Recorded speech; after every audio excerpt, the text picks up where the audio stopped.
The Golden Children. A long time ago, there lived in a little cottage a poor fisherman and his wife who had very little to live upon. But the fish the husband caught. One day, as he sat by the water throwing his net, he saw a fish drawn out which was quite golden.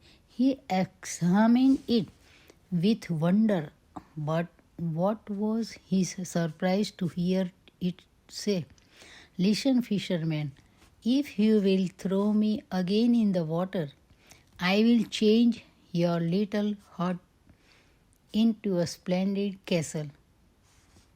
The fisherman replied, "What would be the use of a castle to me when I gave nothing to it?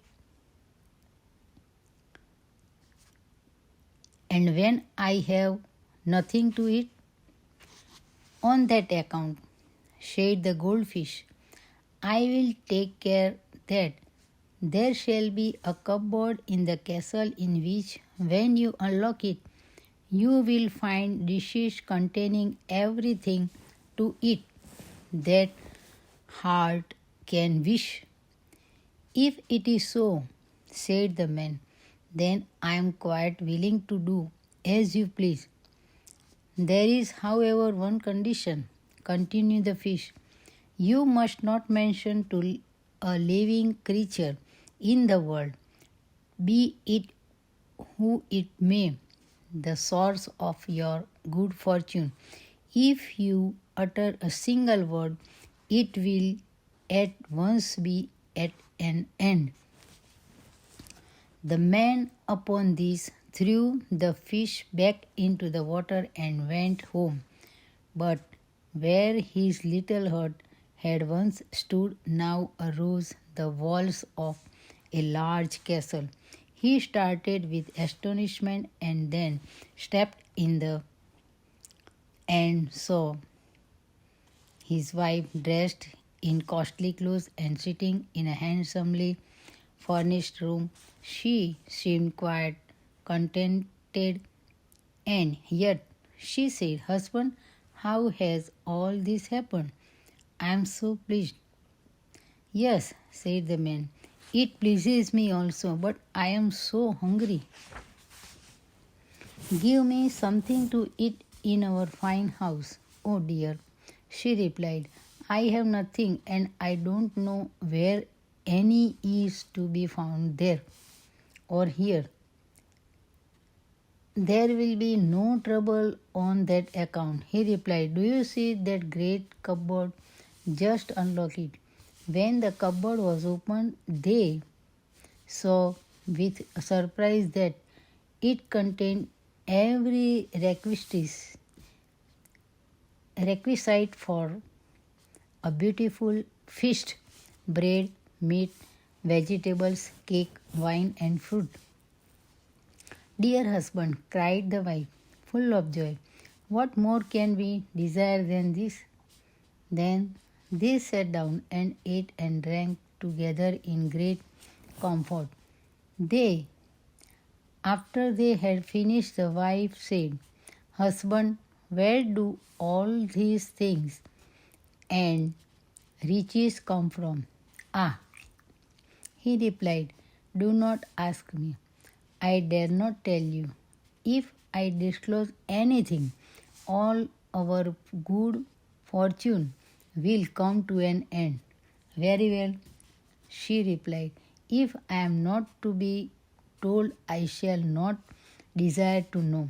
But this was merely pretense, for she gave her husband no peace night or day, and she tormented and worried the poor man so terribly that she exhausted his patience, and he told her at last, "This good fortune," he said, "all comes from a wonderful goldfish which I caught and afterward gave it freedom by throwing it back into the water."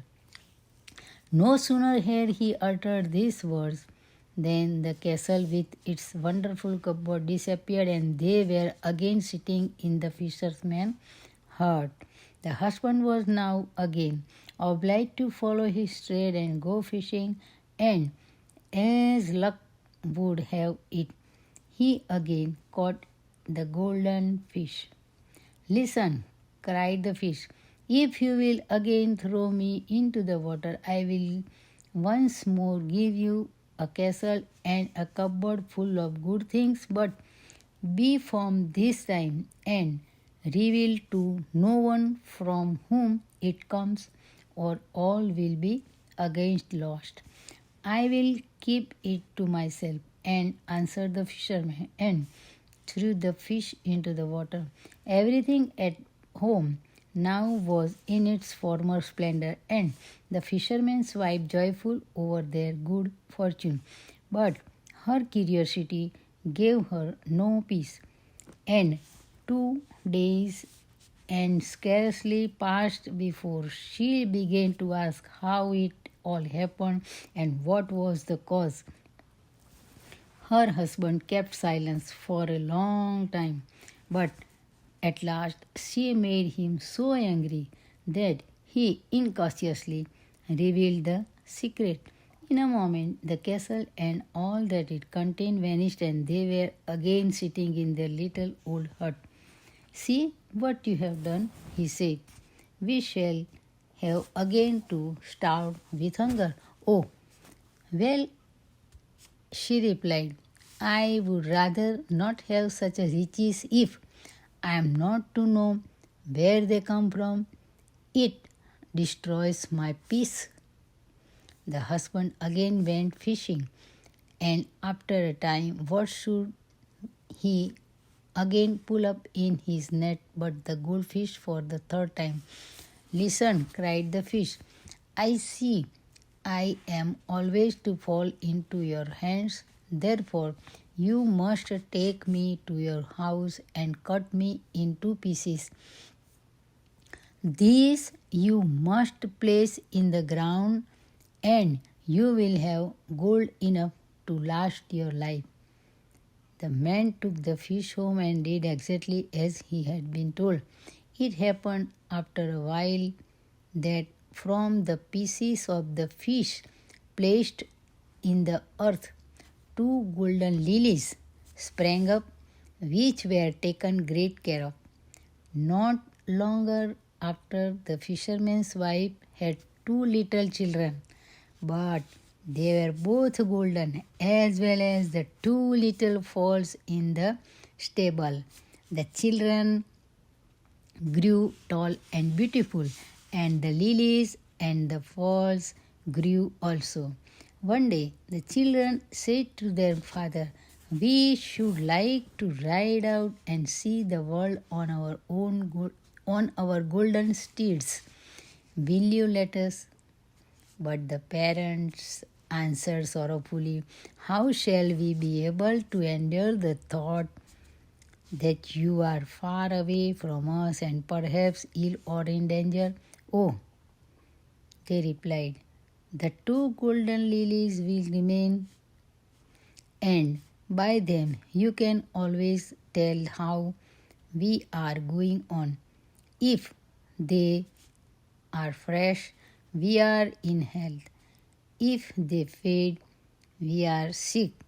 And when they fall, we shall die. So the parents let them go, and they rode away for some time till they came to an inn where a number of people were staying. But when they saw the 2 golden children, they began to laugh and make a mockery of them. As soon as one of them heard the laughter and mocking words, he would not go any further, but turned back and went home to his father. The other, however, rode on till he came to a large forest. As he was about to enter the forest, some people came by and said, you had better not ride there, for the wood is full of robbers who will overcome you and rob you, especially when they see that you and your horse are golden, and you will both be killed. He would not, however, allow himself to be frightened, but said, I must and will ride through. He took bearskins and threw them over himself and his horse, that the gold might not be seen, and rode confidently into the wood. He had not ridden far when he heard a rustling in the bushes and voices speaking audibly to each other. That is one, said a voice, but the other said, No, let him alone. He has nothing on but a bearskin, and is, I dare say, as poor and cold as a church mouse. What do we want with him? So the gold child rode through the wood, and no harm happened to him. One day he came to a town in which he saw a maiden who appeared to him so beautiful that he did not think there could be another so beautiful in the world. And as his love became stronger for her, he went to her and said, I love you with my whole heart. Will you be my wife? The maiden was so pleased that she answered willingly, Yes, I will be your wife and be true to you as long as I live. Very soon after they were married, and just as they were enjoying themselves with the guests on the wedding day, the bride's father returned home. When he found his daughter already married, he was much astonished and said, Where is the bridegroom?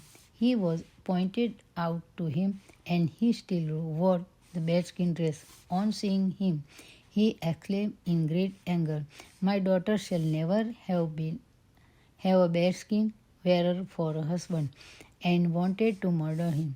But the bride interceded for him as much as she could, and said, He is already my husband, and I shall always love him with my whole heart. And at last her father was appeased. However, he could not help thinking about it all night. And in the morning, when the bridegroom was dressing, a peep into his room, and he peeped into his room and saw a noble-looking golden man and the bearskin laying on the ground. Then he went back to his own room and said to himself, How fortunate it is that I restrained my anger last night, or I should have committed a great crime. The same morning the gold child told his wife that he had dreamed of being in the hunt and catching a beautiful stag, so that he must on that day go out hunting. She was very uneasy at that thought and said, Pray don't go. A misfortune might so easily happen to you. But he replied, I will and must go. As soon as he was ready to rode out into the wood, and had not been there long before, he saw just such as a stag as the one in his dream. He raised his gun to shoot it, but the stag sprang away, and he followed it over hedges and ditches the whole day without feeling tired. At last, at night came on, it vanished from his eyes.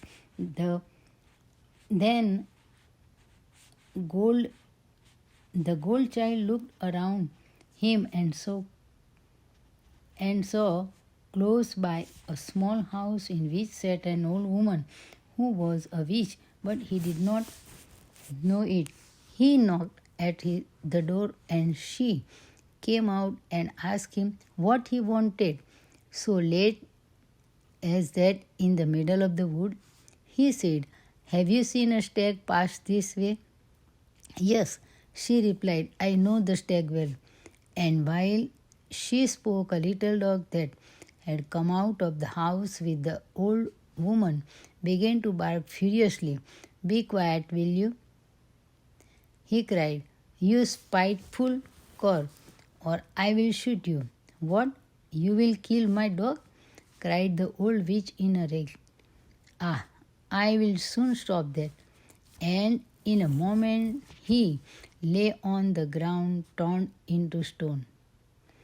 His bride waited for his return in vain and thought something has certainly happened to him, or else why I am so anxious and troubled in my heart. On the same evening, the brother who was at home was standing by the golden lily when it suddenly fell dropping on its stem. "Ah, me!" he exclaimed. "There has some misfortune happened to my brother. I must go to him. Very likely I shall be able to save him." Then said his father, "No, no, stay here. If I were to lose both of you, what should I do?" But the young youth answered, "I must and will go and find my brother." Then he mounted his golden horse and rode away quickly to the wood where his brother lay turned to stone. The old witch saw him in the distance and came out of her house and tried to mislead him about his brother and called to him to come in. But he would not go near her, and raising his gun, he cried, "If you do not this moment restore my brother to life, I will shoot you dead." She saw he was in earnest, yet she moved unwillingly toward a stone that lay near the door, touched it with her finger, and immediately the gold child stood before his brother in his own form. They were both overjoyed to meet again and kissed and embraced each other. Then they rode together out of the wood, and there they parted, the one to hasten back to his bride, the other home to his parents. "Ah," said his father, "we knew that your brother had been released from his trouble, for the golden lily is again erect and in full blossom." After this, they lived in happiness and contentment for the rest of their days.